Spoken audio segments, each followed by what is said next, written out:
Hey, hey, hey, and welcome to the political show right here on Active FM, where radio has never been better. I'm your girl Cynthia, but you can call me Gix. And with us online, we have Gavin Instant. Pastor Gavin Enslin, and in studio, The Black the Knight. Black Knight. Pastor Gavin is enjoying himself. He is on vacation, but politics doesn't take vacation. So Definitely not. he is joining us. Um, He's joining us via Zoom today. But we are going to be, no, right here. I'm just skipping through. Right here on the political show where Christ Politics is Hot politics. Hot Politics. And this week's Hot Politics, we are continuing with the Madlanga Commission. And we have two contradictory statements, situations, things, news, right? We watched two separate interviews that happened, and both of them are basically contradicting each other. Pascal, do you want to give a more brief explanation?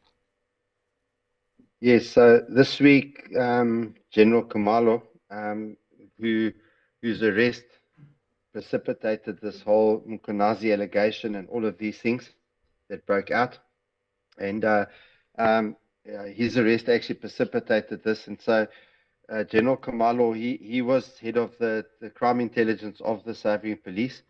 And anyway, he gave testimony in front of the Madlanga Presidential Commission, the commission of inquiry that was instituted by President Cyril Ramaphosa into the Mkonazi allegations. And during the course of the testimony, on the first day of his testimony, he actually put up a lot of photos, and he spoke about General Sibiya, and that Sibiya is involved with these underworld people. And there was one of the photos was of a guy that was sitting in Parliament with him, and I was still thinking, gee, how can this general be so stupid that he's got a major criminal boss sitting in the picture while he's in Parliament? And I was telling Black Knight earlier that that guy looks like some of the criminals, that we know from the south of Johannesburg. And like just looking at the picture, I thought, hey, this guy, he looks like one of those guys, clean shaven head, and all of this sort of stuff. Also, bodybuilder, probably taking like juices, you know what I mean, to up his muscles and all of that sort of stuff. Um, and anyway, there were photos, and there's this Bucky that's in his name that General Sibiya is driving, and then there's another white BM, and the white BM keeps following him, wherever he goes. And there's all of these pictures from different times where the two vehicles are traveling together, and even the time when they went to raid Sibiya's house to get a cell phone. Then Sibiya gets into this Bucky, and this Bucky belongs to this criminal kingpin, and the criminal kingpin's name is Stuart James Sharnick, and so it looked really bad. It looked really bad, and also then they produced a whole lot of police cases, where Sharnick is involved in carjackings. We call them hijacking in South Africa, but I think the other countries I'll speak about carjackings. And I think he was convicted at Black Knight for 18 of them or something like this. Yeah. And he got off some, and all of that sort of stuff. So I mean, I was thinking, gee, how's this Sibiya? How's he so stupid that he goes into Parliament to give testimony? He's got this criminal kingpin sitting there in the shot behind him. If you know what I'm saying, I think some of these criminals are like really stupid or something. I don't know. But then an interview came out the same night where the Stuart James Sharnick, I think he was interviewed. Cynthia, you can just check with me. I think it was by Eyewitness News, Yes. and Eyewitness News, and so they interviewed him and gave him a chance to speak, and this was I think hurriedly arranged on the night after the testimony, because obviously this poor guy is going along his daily business, and the next thing you would have seen social media light up with his picture, and this guy's a drug kingpin, and all of that kind of stuff. And the testimony basically that he gave in the video was that he is a businessman from Richards Bay. Now, Richards Bay was one of the complaints where Mkonazi said that the president interfered in killings that were going on there. And this businessman was one of the businessmen that actually approached the presidency and the National Office of the Police to get help, because he said Stuart James Sharnick said in this interview that the political killing stars team wasn't making any progress, and all of these dockets, from all of these murders that were taking place on the streets of Richards Bay were going nowhere. And that there was then a national team that came in. General Sibiya was heavily involved with that team, and a number of arrests and successful convictions were made under the auspices of this national team, where KwaZulu Natal Police, which Mkonazi is the provincial commissioner of, had made absolutely and utterly no progress. And so he also said that part of the testimony of General Khumalo was that the way that they identified him was through facial recognition technology. Okay.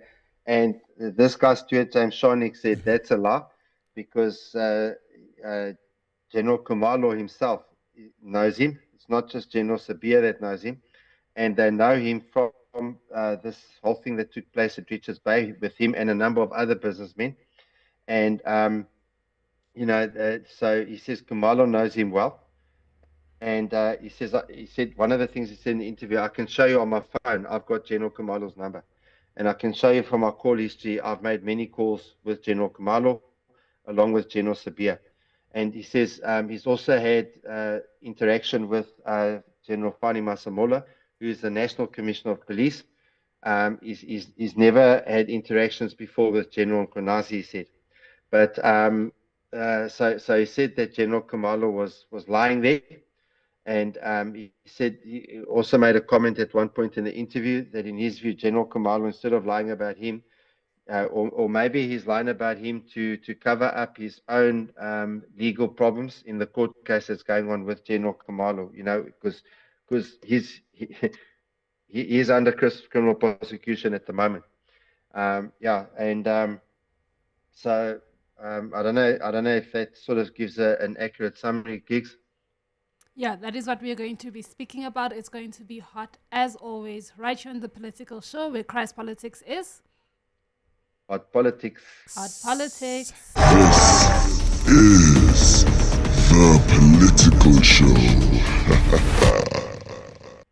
So like we mentioned, we watched two separate interviews. So in the first one, Pascal obviously gave a very detailed explanation, but we are going to get our thoughts on the contradictions and what our thoughts on the whole situation and stuff. So in the first interview, General Khumalo alleges that there's a criminal cartel infiltrating the SAPS, the South African Police Services, and government structures.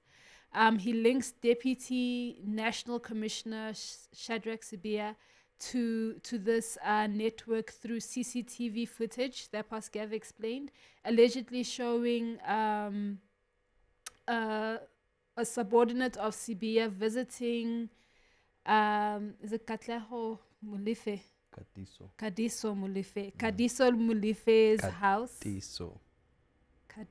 Kadiso. Mulife. Yeah, Katleho is Matlala. Katleho is Matlala. Yes. Yes. That's the an other guy. alleged crime boss, all right? Just so that you understand who this person is. It's an alleged crime boss. So it basically is, in the CC footage, there was a subordinate of Shadrack Sibiya who visited the house leaving with a white paper bag. All right. Then there was evidence that the white BMW in the footage is connected to Sibiya. Sorry, Gigs, but the white paper bag is definitely, according to these guys, cash. Yes.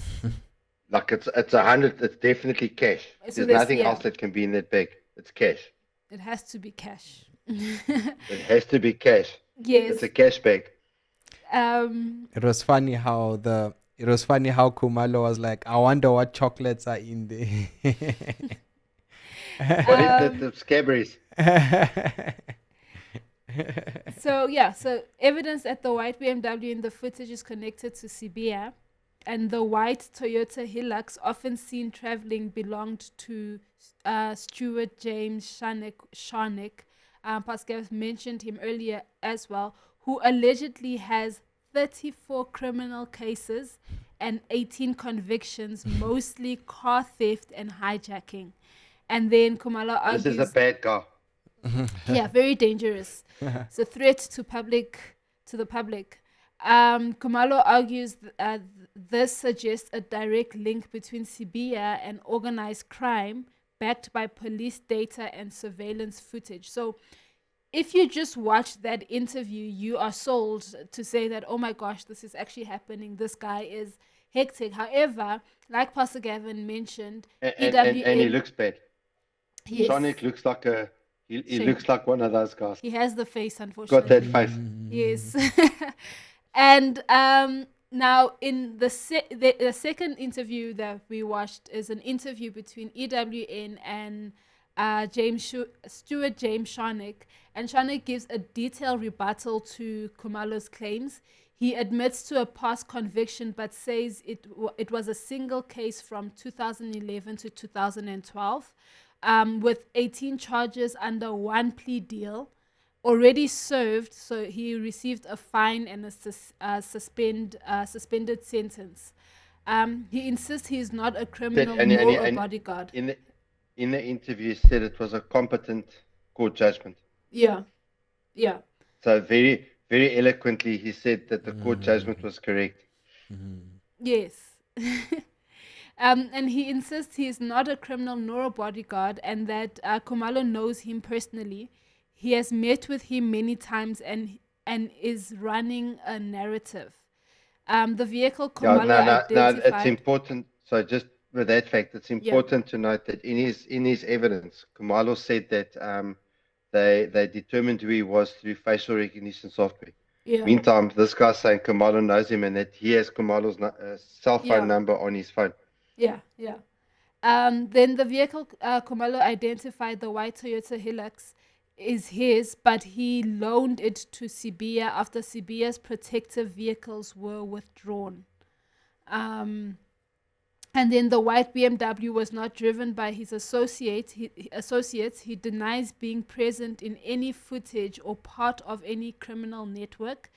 Sharnick portrays himself as a civilian caught in an internal SAPS power struggles between rival generals, and he questions Khumalo's credibility, pointing out that Khumalo himself faces criminal charges and may be deflecting.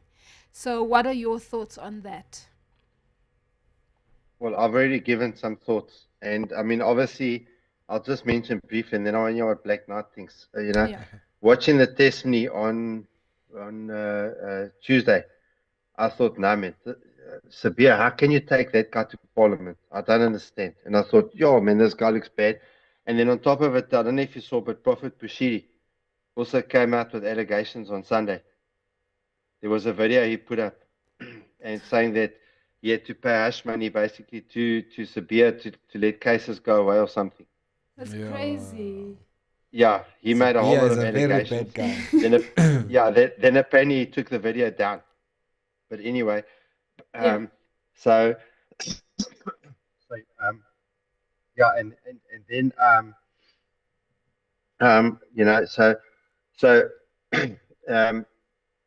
then I saw this interview, and I saw it the following morning, on Wednesday morning.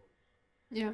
And obviously now you get a totally different perspective. So I'd like this guy also to testify in front of the commission. That's what I'm hoping will happen. And let the judges cross-examine him, and let him bring his evidence. Let him show his call logs with General Khumalo. Because his stuff needs to be proven. But can I just tell you before I hand over to Black Knight, what scared me, Black Knight, was all of these cameras from private security companies, and they're creating this web with these cars from all of these pictures from all of these different private security cameras. And I'm thinking about the New World Order. Oh yeah, definitely, most def. Yeah. Surveillance state. Yeah, same thing that hit me. I actually thought of the, I don't know what do they call them, those cameras, the ones we were speaking about that they're putting up in our streets, because now they actually... Yeah, they've got they've got facial recognition software and Yes. also software Yes. to identify your number plate. So Yeah. these cameras work with AI. And already this is something like years back. Just imagine now that the technology is advanced and stuff. I wonder what these guys are now able to do with all of this. Yes, that's also, yeah, that also hit me. I was like, flip. So they've been trying to establish this whole thing like all along. We only get it when it's like on the news 2020, and then that's when, but all along they've been trying to establish this new world order thing. Yeah. That's something that also hit me. But on the matter though, I think I didn't think much at first. I won't lie. I have to admit, to all the viewers, I believed what was happening, and then I was like, yeah, let's go, Mkwanazi, let's go. Sibiya must go to prison. You know what I mean? Until the last show that we Me had, too. and I was thinking it. I was thinking it on Tuesday when I saw that okay, evidence. phew, okay, at least I was I was not thinking alone. Sibiya, that Pastor Bashir is innocent. That's what I was thinking. Yeah, wow, okay. I didn't go that far. But I think when it was mentioned, when we Gigs on Yourself mentioned that, what if this is a smoke screen and whatnot, and then you also mentioned about Kwanazi withdrawing on stuff, and then I started going back and questioning stuff, and then when I saw this, especially with Bheki Cele, I feel like he was useless, even though he tried being like important. I think Peggy Cele was just useless. But and then I started seeing the loopholes in what's happening, and most So what you're saying is Becky Tele covers up his lack of competence by pretending that he's in league with major. yes. So I actually thought, he's trying to be like, he's trying to trend or something like that, and stuff that he was speaking about, it wasn't that groundbreaking. It wasn't that groundbreaking. But it's interesting that they, and then I started asking, why is this only coming out now? Like, that was my biggest question, like, why now? Yeah, so that is still my question even now. Yeah. I think with me, if you look at these cases or these interviews and stuff like that, it basically goes to prove what they can do with, going back to what Pascal was speaking about with the camera footage and stuff like that. The fact that in in our mind, or in society, we think about the fact that there's camera, there's CCTV footage, so it must be true, and how they can manipulate the footage to basically make people believe what they are saying. And I think if what's his name, Stuart James Shonik, if Shonik didn't go and have that interview, that would be the narrative that is out there. So obviously we don't know the actual truth. We don't know if Shonik decided to do I don't think he would have done the interview if he was. He's But now mentioned. yeah, but if he decided to do the interview, it means that there might be false allegations against him and stuff like that. But for the fact that he went to go and do the interview, we need to stop and think and be like, okay, maybe Khumalo is lying here. Maybe there's something, and I agree with Pastor where it would benefit him, I guess, if he testified and spoke on these claims and stuff. Especially, it would discredit General Khumalo, especially from the fact that he says that he knows him personally, and stuff. But I still don't trust him because he knows General Khumalo and General Sibiya. So so that is basically No, but I mean, gigs. There's two station commanders that I know in the south of Johannesburg. I know them personally. So now if yeah. something comes out about now I know them, through being a pastor and through Yeah, our but work. Also, you don't I also know them through. you wouldn't give them your car, No, because no. there's a If if I had a car with bulletproof windows, and the next thing one of them gets suspended, and they lose their security detail, for me, when they suspend Sibiya, that's one thing. But when he loses his security detail Okay. Yeah. for I such an get. important thing, you should be protecting the life. He's a witness. Mm. Whether he's guilty or not, he's a witness, and you want to interrogate him.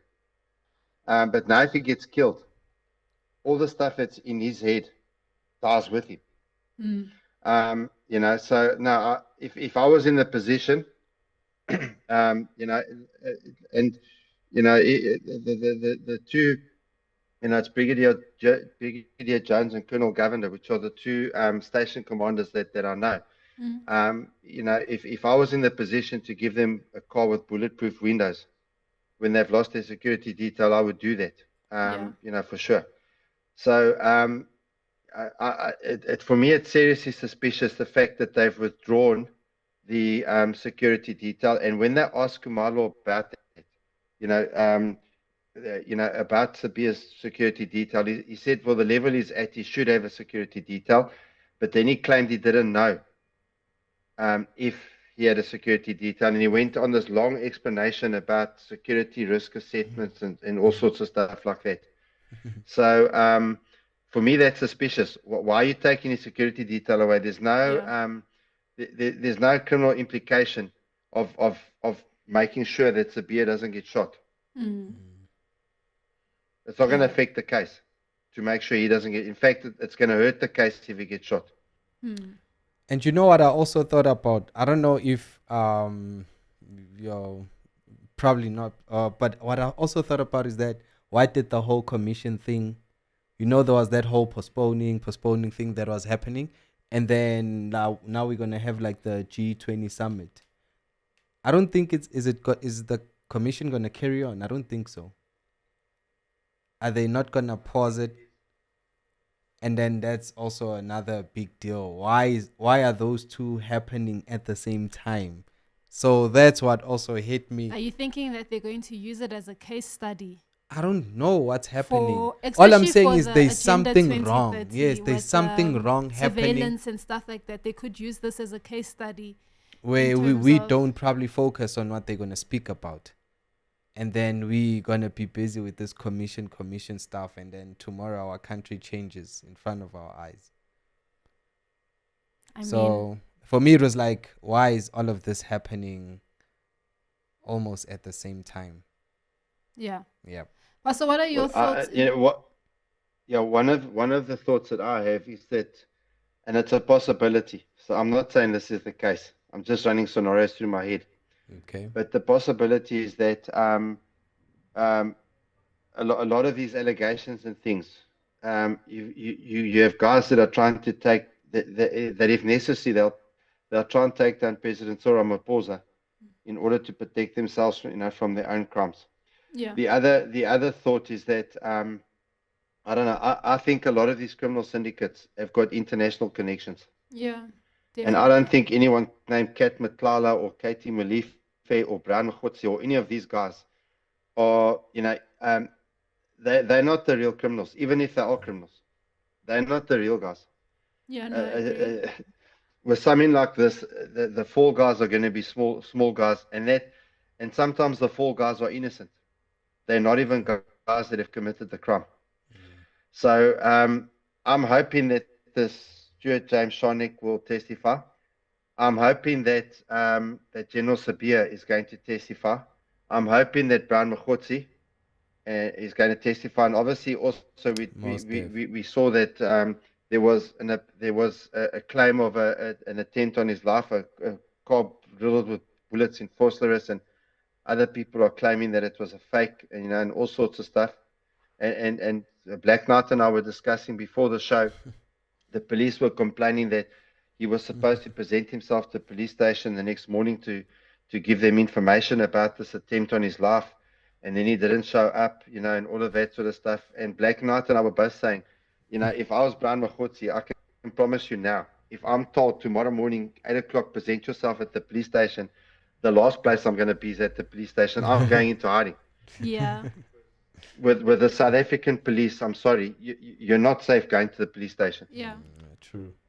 The only the only thing that's safe in the police station is the actual physical safe. You know what I mean? That's if the combination still works. Yeah. Yeah, no, I completely agree with the Yeah. whole situation. I'm just on the thing of I don't think we're gonna go into the rabbit hole as deep as it goes. We're not going to go very deep into it. The I feel like this I hopefully we would go in to uncover the full truth and stuff like that. But I agree with the fact that the syndicates are probably are not n- what's the they're dealing with international situations, and if we go deep into the depth rabbit hole and figure and uncover all of these things, yeah, people, it will be very very hectic. So if this case closes or if they come up with a conclusion and things like that, I feel like it will just be surface level things, and it won't be the actual truth. Probably even have people who had nothing to do with it get convicted and stuff. If we've seen what history has taught us when it comes to cases like this. My biggest fear Can out I of can I this. can I can I just mention one thing? I Yeah. think that in my view, these criminal syndicates are linked to governments. Yeah. I can't say which governments, and also global bodies like the United Nations. Mm. These syndicates are operating at those sorts of levels. There's too many minerals and things. South Africa is too strategic from a geopolitical point of view in terms of where it's situated and all of that stuff. So that's why I concur with your assessment, Gigs. And Yeah. sorry, I interrupted you, Black Knight.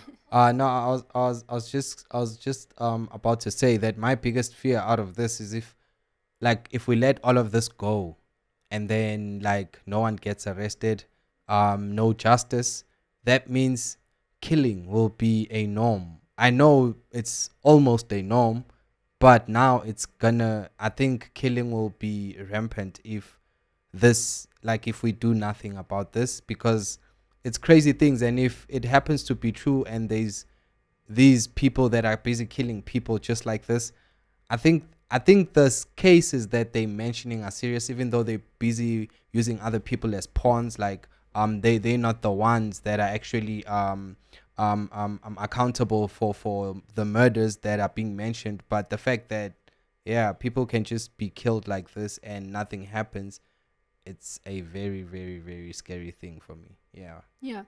And in Proverbs chapter 12, verse 21 to 23, I'm reading from the Message translation. It says, "No evil can overwhelm a good person, but the wicked have their hands full of it. God can't stomach liars. He loves the company of those who keep their word. Prudent people don't flaunt their knowledge. Talkative fools broadcast their silliness." Yeah, just to mention, obviously, what those verses are talking about. There's times when it's better to say too little. And now, normally there would be no solution and no answers coming from a situation like this. However, and I don't know, you two can say afterwards if you agree or disagree. Number one, too many people are talking, Mm, and number two, too many people are watching.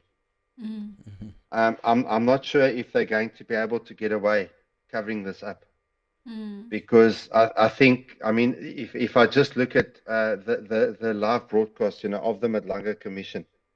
And when I listen to the testimonies of what they called witness A, B, and C, which is the police officers that were involved in the arrest, and things like that, and stuff. There's too many questions coming out, and I think South Africans want answers, because the reality at the end of the day is what's going on here is a small is a picture of what everyday South Africans are experiencing when mm. they interact with the police. Yeah. Now, the thing is, at the end of the day, what Proverbs says is that we must be careful about jumping to conclusions too quick and talking too quick. We need to ask more questions. This thing is huge, and there is criminality that's holding this country, South Africa to ransom. But we all know this. It's nothing new for anyone living in South Africa. That's the We thing. all know this. And it's just a question of what is the source of the criminality, and I think for most South Africans, the belief is that the source is not just a big five, that General Konazi spoke about. I think most of us believe it's much bigger. I believe most of us believe our nation is being held to ransom by foreign powers, even the United Nations. Many of our laws, we know that our parliamentarians receive a thick pile of papers like this, and then they just pass it. And just to give an example of this, during lockdown, I had to get the documentation relating to doing funerals where people were not allowed to gather in numbers greater than 50. And I remember looking at the stuff, and it spoke about parish, talking about the parish. Now, parish is a common word for church in Great Britain. When I read the document, I could see it did not come from South Africa. And I believe that that's what's happening with most of our laws. And so the greatest crimes are, in my view, what is being passed in Parliament. Yeah. It's not these things that we're looking at right now. And so at the end of the day, we people need to get back to the Bible, and we need to stick to that, and we need to start judging everything on what the Word declares. Yeah. And that is what I believe we're seeing here. There is no hope in human justice. The only justice that we can really count on is God, and we can only count on the justice of God when we accept Jesus Christ as our own Lord and Savior. Because if we count on the justice of God, remember, we've all got sins that we've got to account for before God. So Jesus came to save us, and if we give our lives to Him, His blood washes our sin away, and then we can stand before God with confidence and boldness. Yeah. Amen. Yeah, amen. This has been an amazing show right here on The Political Show. I'm your girl, Cynthia, but you can call me Gix. And with us online, we've had Gavin Instant. Pastor Gavin Inslin and The Black the Knight. Black Knight right here on The Political Show. Let us know what your thoughts are in the comments below. And yeah, we're going to see you next week on The Political Show, where Christ politics is Hot politics. hot politics.